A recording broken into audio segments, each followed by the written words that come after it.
दिल से आभार के साथ निवेदन चाहूंगा कि मंचासीन होंगे। आप सभी का सम्मान हमारे लिए कृतज्ञता है। मैं सभी अतिथियों के सम्मान भरी तालियों के साथ मंचासीन चाहूंगा। माननीय महोदय जी, हम विगत 24 दिनों से हड़ताल पर हैं और माननीय भूपेश बघेल जी का विराट हृदय भी देखा और उनकी तटस्थता भी देखी है। हमने ये देखा कि माननीय भूपेश बघेल जी ने प्रदेश के आंगनबाड़ी कार्यकर्ताओं को, मितानिनों को, सहायिकाओं को, पंचायत सचिव को, पटवारी को, रसोइया को, सफाई कर्मियों को, ग्राम सेवकों को, सारे लोगों को दिया है। तो हमें भी काफी उम्मीद है कि आप प्रतिनिधि के तौर पर प्रदेश के स्वास्थ्य विभाग को भी देंगे। माननीय महोदय जी, प्रदेश के 5200 स्वास्थ्य केंद्रों पे 20,199 गांव पे और 10,100 पंचायतों पे काम करने वाले ग्रामीण स्वास्थ्य संयोजक, जिसे एएनएम और एमपीडब्ल्यू कहा जाता है, इन लोगों की वेतन विसंगति है, जिसकी बजट मात्र 40 करोड़ है, जिसे मुख्यमंत्री से अनुशंसा कराने की कृपा करेंगे। प्रदेश के 650 प्राथमिक स्वास्थ्य केंद्र, 150 सामुदायिक स्वास्थ्य केंद्र, 35 जिला अस्पताल और सारे मेडिकल कॉलेज में सारे स्टाफ नर्सेस और नर्सिंग कैडर कर्मचारी हैं, जिनकी वेतन विसंगति है, जिसकी भी बजट मात्र 40 से 50 करोड़ है, जिसे अनुशंसा करने की कृपा करेंगे। माननीय महोदय जी, प्रदेश के सारे डॉक्टर इस आंदोलन में सम्मिलित हैं और सारे डॉक्टरों की छोटी छोटी विसंगतियां हैं। मात्र 12 करोड़ की बजट, मात्र 20 करोड़ की बजट, इन छोटी छोटी बजटों के साथ हम आशावादी के तौर पर आंदोलन पर रह सकेंगे। माननीय मुख्यमंत्री जी को हमने संदेश भेजा आप सभी के माध्यम से और हमने निवेदन किया कि प्रदेश के 4,500 बर्खास्त, निलंबित और एफआईआर साथियों की कार्रवाई सुनने की जाए और संवैधानिक आकाश सुनिश्चित करते हुए समस्त कर्मचारियों को सम्मान बरकरार किया जाए। तो मात्र 2 ही मांगे हैं महोदय जी। पहली मांगे कर्मचारियों की बर्खास्तगी, निलंबन, एफआईआर शून्य हो, हड़ताल अवधि का वेतन मिले और हमारी छोटी सी वेतन विसंगति को भूपेश सरकार करके जाए, ताकि हम जो है आदरणीय कांग्रेस के प्रवक्ता महोदय, आदरणीय राकेश गुप्ता जी, आदरणीय सक्सेना जी, आदरणीय अजय जी, मैं आप सभी लोगों का दिल से आभार व्यक्त करता हूं और ये उम्मीद करता हूं कि आपने जो है हमारे मंच पर आकर मुख्यमंत्री के साथ हमारा भी सम्मान रखा। इस सिलसिले में हुआ ये इतिहास में कांग्रेस सरकार पे पहली बार हुआ और हमने देखा कि जिस तरीके से अपने प्रदेश के किसानों का कर्जा माफ किया, प्रदेश में पूरे भारतवर्ष में सबसे ज्यादा समर्थन मूल्य दिया, प्रदेश के सारे किसान वर्ग से युवा बेरोजगार लोगों की नौकरियां दी, युवा सम्मेलन करके प्रदेश के छत्तीसगढ़ के मुख्यमंत्री के तौर पे शासन के समक्ष एक विद्वत प्राणी रखा, जिन्होंने हर वर्ग का सुना है, तो निश्चित तौर पे हमारी भी सुनी जाएगी। मैं आप सभी लोगों से आश्वस्त हूं और ये मंच के माध्यम से कहना चाहता हूं सर, हमारी माननीय मुख्यमंत्री जी से या स्वास्थ्य मंत्री जी से व्यक्तिगत तौर पे कोई व्यवस्था नहीं है सर। हम मांगों के लिए बैठे हैं और मांगों को लेकर जिंदाबाद के नारे लगाकर जाने वाले हैं।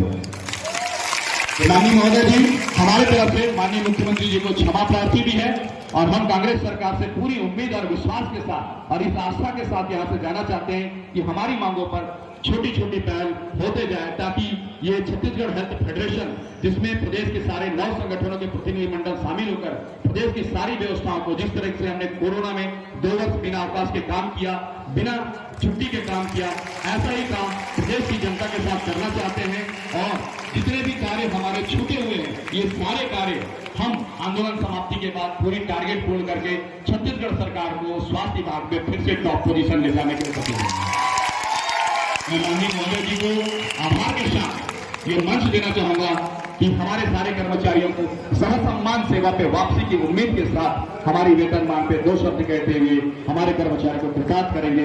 धन्यवाद, नमस्कार। मैं आदरणीय श्री राकेश गुप्ता जी, जो मुख्यमंत्री जी के मित्र भी हैं, नित चिकित्सक भी हैं और जो है हमारे स्वास्थ्य विभाग के कार्यों में पूरी तन्मयता के साथ डेलीगेशन भी कर रहे हैं और साथ ही साथ माननीय मुख्यमंत्री जी के प्रतिनिधियों के साथ लाने में महत्वपूर्ण योगदान दिया, जिसके लिए हम दिल से आभार के साथ ये मंच का सम्मान चाहता हूँ। जोरदार ताली बजाएं।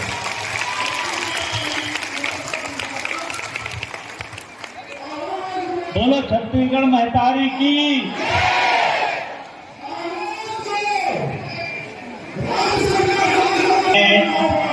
आप लोगों के स्वास्थ्य विभाग का एक अंग हूँ। मैं भी वैसे ही काम करता हूँ जैसे आप अपने कार्य क्षेत्र में काम करते हैं, डॉक्टर्स का सहयोग करते हैं। मैं भी लंबे समय से इस क्षेत्र में काम कर रहा हूँ। आप लोगों की समस्याओं से रूबरू हूँ, आप लोगों के मर्द को पहचानता हूँ। लगातार आपकी मांगें सुनी जाएंगी, प्लीज थोड़ा सा धीरे बोलिए।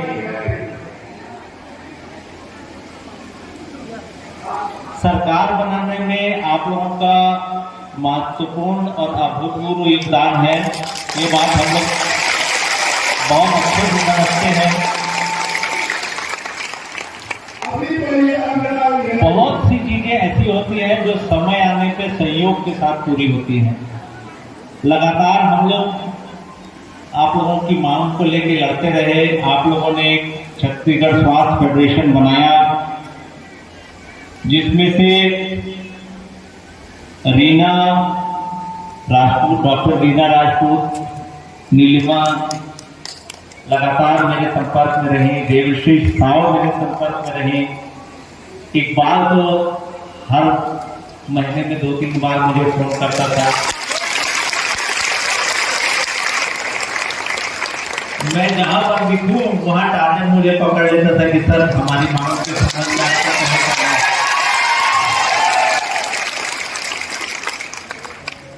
इसमें कुछ जाने पहचाने नाम है जो मेरे छोटे भाई जैसे हैं, डॉक्टर विनय वर्मा, वी के पैगवार, कमलेश हिदादार। तो परसों ही शायद थोड़ी सी डांट खाया मुझसे, कहा कमलेश है कि नहीं। होने के नाते कह रहा हूँ कि बहुत सी मांगे ऐसे हैं जो बहुत आगे तक बढ़ी हैं। उसमें कुछ वित्तीय मांगे भी हैं जो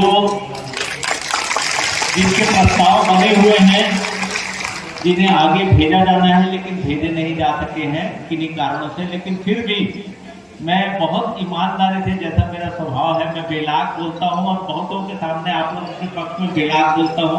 ये मेरे 3 छोटे भाई मेरे साथ आए हैं जो कांग्रेस के मेरे से ज्यादा मजबूत कम है। सुशील नारायण शुक्ला जी तो आप लोग फोटो में देखते होंगे, मुख्यमंत्री जी के पीछे खड़े रहते हैं और बहुत सी बातें कांग्रेस और सरकार के पक्ष में कहते हैं।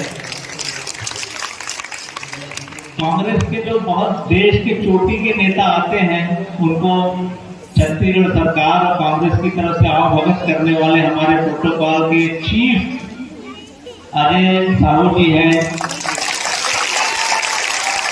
आप देखते होंगे धनंजय सिंह ठाकुर लगातार फोटो के साथ पेपर में छपते हैं। हम लोग चारों केवल इसलिए आए हैं कि हम लोग ये बताना चाहते हैं कि हम लोग आपके अंग हैं, आपकी मांगों से सहमत हैं। जो लंबा आंदोलन चला वो मुझे लगता है कि स्वास्थ्य के क्षेत्र में आंदोलन को मरीज लोग बहुत अच्छे से नहीं लेते।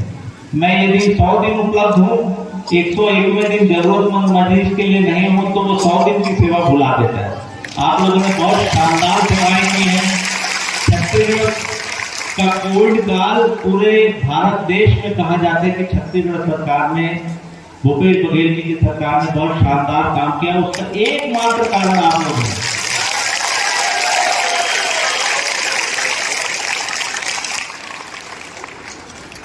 बहुत सी मांगे ऐसी हैं जो रट गई। मेरे को रात को सोते समय कोई जगाएगा कि इनकी मांगे क्या है, इनकी मांगे क्या है, तो बताएंगे तो मैं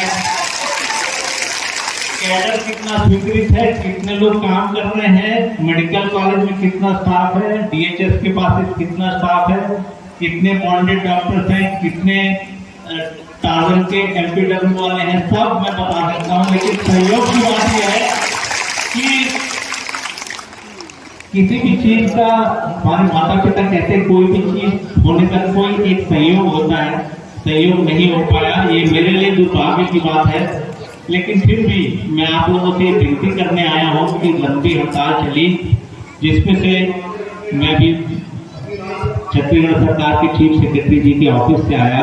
मुझे बताया गया कि 2800 कर्मी टर्मिनेट हो गए सेवाओं से। आपने देखा होगा कि पिछले 8 दिन से किसी प्रकार की सस्पेंशन की कार्रवाई नहीं हुई। यह आप लोगों के नेताओं की पहल का नतीजा है कि हम लोगों ने माननीय स्वास्थ्य मंत्री जी और विभाग के अधिकारियों से विनती की कि हम सार्थक पहल करने की कोशिश कर रहे हैं, कृपया टर्मिनेशन या सस्पेंशन न किया जाए। तो 2800 के बाद जो सस्पेंशन हुआ है वो करीब 4500 कर्मचारी हैं। मुझे लगता है कि ये ऐसा कदम है जो जिसको घर चलाना होता है उसको घर में अनुशासन बरतने के लिए कुछ करना पड़ता है। इसको इस रूप में लेंगे, सरकार की दमनात्मक कार्रवाई नहीं है, इसको देश सदैव ठीक कर लिया जाएगा। हम लोग चाहते हैं कि आप लोगों की मांग सार्थक मंच से लगातार उठाई जाती रहे और समय आने पे पूरी भी हो। मैं इस बात का आश्वासन देता हूं अपने 3 साथियों के साथ।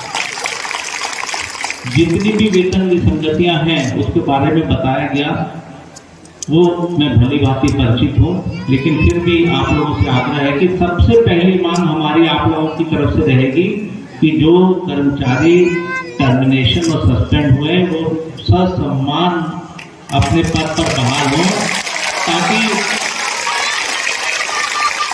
हम लोग मिलकर नैतिक रूप से मजबूत हों और आप लोगों की मांग के लिए आगे अपने मुख्यमंत्री श्री भूपेश बघेल के पास मांग रख सकते हैं। बहुत सारी बातें हड़ताल के बाद ये होती है कि हड़ताल होगी, ये आपका अधिकार है, लेकिन जब बातचीत होती है तो टेबल पर आना होता है। तो सबसे पहले हम लोग बातचीत शुरू करें, हड़ताल समाप्त करें। मैं आपको आश्वासन देता हूं कि जो टर्मिनेशन और सस्पेंशन की कार्रवाई है उसे वापस ले लिया जाएगा, लेकिन सबसे पहले जरूरी है कि हम लोग हड़ताल समाप्त कर संवाद की स्थिति में आए। थोड़ा थोड़ा सबके लिए है और सबको सब कुछ मिलेगा, लेकिन हड़ताल समाप्ति के पहले जब तक संवाद की स्थिति नहीं आएगी, देने की स्थिति नहीं आएगी। मेरी आप लोगों से विनती है, पार्टी का प्रतिनिधि होने के नाते, आप लोग अंग होने के नाते, कि आप लोग कृपया अपने काम पर वापस आए। आपके मजबूत नेता आपका पक्ष रखेंगे।